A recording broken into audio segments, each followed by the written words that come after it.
Ya, pemirsa, untuk mengetahui informasi terkini suasana jelang ibadah haji di Tanah Suci, kita sudah terhubung dengan jurnalis Indonews Eti Juitasari di Madinah, Arab Saudi. Selamat siang waktu Indonesia, Eti. Mengingat saat ini cuaca panas di Arab Saudi, bagaimana kondisi kesehatan jemaah calon haji di sana? Ya, Priska dan juga pemirsa, ini tanggal 7 Mei ini merupakan hari terakhir bagi kami para PPI Dakar Bandara untuk bertugas di Madinah, Arab Saudi.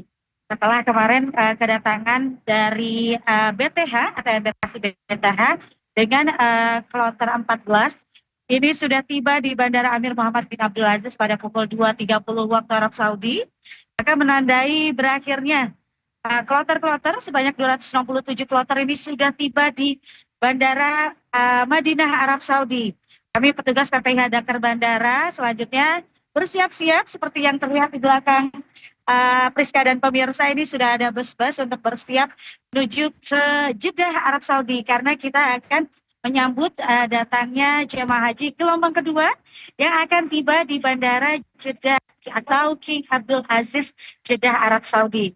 Nantinya para jemaah haji di gelombang kedua ini akan sedikit berbeda dengan para jemaah haji pada gelombang pertama. Di gelombang kedua ini para jemaah haji harus sudah memakai ihram atau juga bahkan harus sudah mengerjakan mandi ihram dari sejak embarkasi, karena nantinya para jamaah haji itu akan mengambil mikot di atas pesawat. Jadi saat pesawat melewati Yalamlam atau sejajar dengan Yalamlam, itu adalah tempat untuk pengambilan mikot yang sejajar dengan itu, maka nanti akan dilafalkan niat ihram dan akan, maksud saya niat umroh, dan nanti langsung berlaku berbagai larangan-larangan umroh. Jadi jangan lupa para jemaah haji, larangan-larangan umroh ini bagi para jemaah haji laki-laki.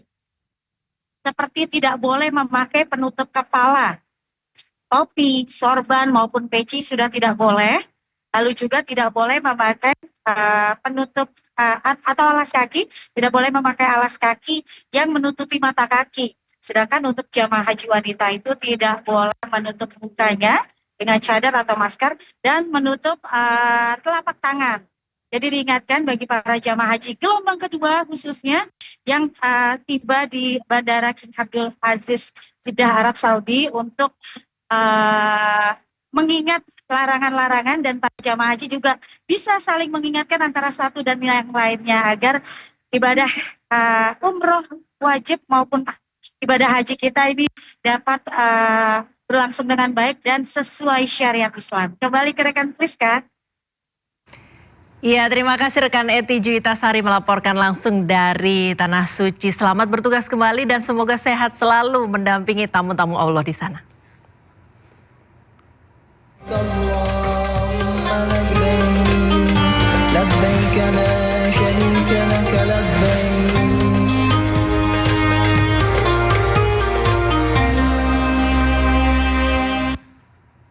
Ke informasi selanjutnya, pemirsa, sidang banding kasus dugaan korupsi tata kelola minyak mentah dengan terdakwa Muhammad Keri Adrianto kembali digelar di Pengadilan Tinggi Jakarta Pusat. Sidang kali ini mengagendakan pemeriksaan saksi. Sidang banding yang diajukan terdakwa Muhammad Keri Adrianto, putra pengusaha minyak Riza Khalid, kembali digelar di Pengadilan Tinggi Jakarta Pusat setelah minggu lalu ditunda. Rencananya sidang ini akan menghadirkan saksi diantaranya Hanung Budia, ex-direktur pemasaran PT Pertamina, dan Irawan Prakoso, rekan bisnis Riza Khalid. Irawan Prakoso akan dihadirkan karena dinilai menjadi saksi kunci dalam perkara yang menjerat Keri. Terdakwa Muhammad Keri Adrianto sebelumnya divonis 15 tahun penjara dalam kasus korupsi tata kelola minyak mentah dan produk kilang PT Pertamina Persero.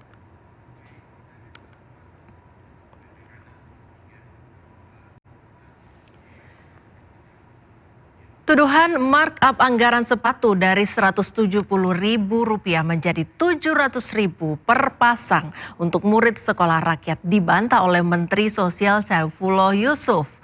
Gus Ipul menegaskan pengadaan sepatu oleh Kementerian Sosial memiliki kualitas yang jauh lebih tinggi.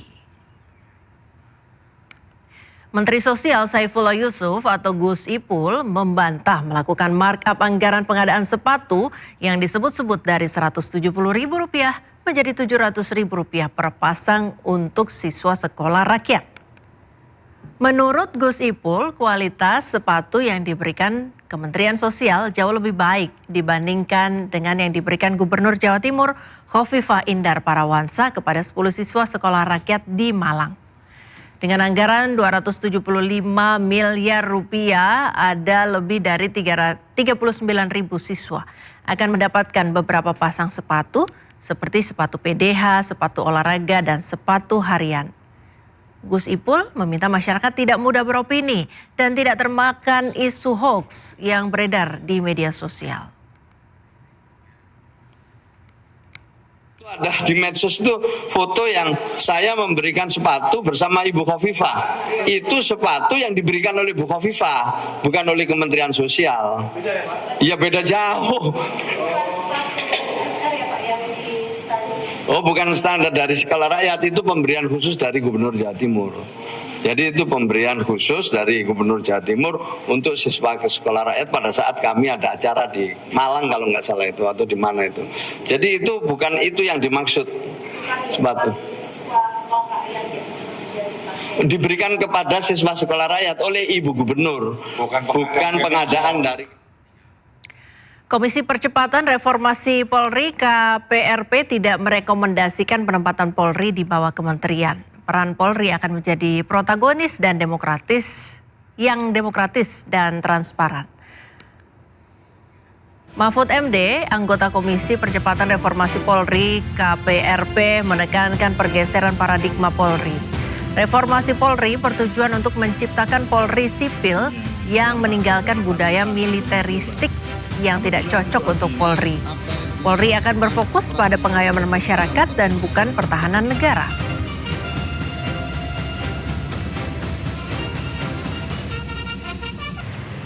Bentuk-bentuknya itu akan menjadikan civilian polisi sipil, bukan militer, polisi sipil. Nah, apa civilian polisi itu? Satu, protagonis. Tahu protagonis itu? Kalau di film itu kan ada protagonis, ada antagonis. Protagonis itu tokohnya yang menjadi rujukan, yang disenangi gitu kan. Sehingga nanti polisi itu nanti paradigmanya tuh disenangi orang loh. Semua apa-apa ingin bersahabat dengan Polri, demokratis, transparan, bersaudara, itu protagonis. Pemirsa, jangan coba-coba curang, terlebih bila Anda masih menerima gaji dari uang rakyat. Sebanyak 3.000 ASN yang diduga mencurangi absen kehadiran di Pemkab Brebes, Jawa Tengah kini terancam sanksi pengembalian tunjangan.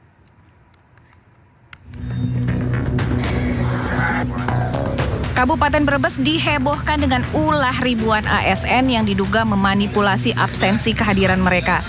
Terkait kasus ini, Pemkab Brebes telah menerjunkan tim yang sedang melakukan investigasi. Sebanyak 3.000 aparatur sipil negara di lingkungan Pemkab kedapatan menggunakan aplikasi absen ilegal. Dari jumlah itu, paling banyak adalah kalangan guru dan tenaga kesehatan. Sebagai contoh, ASN yang tidak berangkat selama 12 hari akan kita ketahui, dan itu hukumannya harus diberhentikan dengan tidak hormat. Oleh karena itu, teman-teman dan saya yakin para guru, para nakes itu bekerja sesuai tugas pokok fungsinya. Kasus ini terungkap saat aplikasi presensi resmi milik Pemkab Brebes dimatikan selama 2 hari. Namun meskipun sistem tidak beroperasi, ribuan ASN justru tetap tercatat hadir dan mengisi absen cap jari melalui perangkat ponsel masing-masing. Tidak hanya penyelidikan, Pemkab Brebes juga telah membawa kasus manipulasi absen ini ke pihak berwajib. Dari Tegal, Jawa Tengah, Yunibar, iNews melaporkan. Menteri Keuangan Purbaya Yudi Sadewa berencana menerbitkan obligasi dalam mata uang selain dolar Amerika Serikat sebagai upaya pemerintah dalam memperkuat nilai tukar rupiah. Menko Purbaya menyebut kalau mereka bakal menerbitkan surat utang negara lewat Panda Bond yang akan dirilis ke pasar Cina. Bendahara negara menyebut obligasi ini akan ditawarkan dengan bunga yang lebih rendah. Dengan ini, maka Indonesia tidak lagi tergantung terlalu banyak ke mata uang dolar Amerika. Purbawaya juga menyampaikan kalau saat ini prospek ekonomi Indonesia sedang membaik.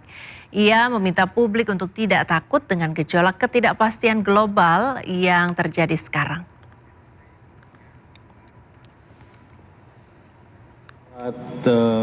Nilai tukar, kami juga akan menerbitkan bond dalam panda bond di Cina dengan bunga yang lebih rendah sehingga kita tidak tergantung terlalu banyak ke dolar lagi. Jadi diversifikasi kita akan lebih baik lagi ke depan. Jadi prospek kita bagus, teman-teman semua nggak usah takut. Tadi Pak Presiden juga bilang sama saya, suruh sampaikan pesan bahwa uang saya cukup, duitnya banyak, jadi Anda nggak usah takut. Terima kasih Pak.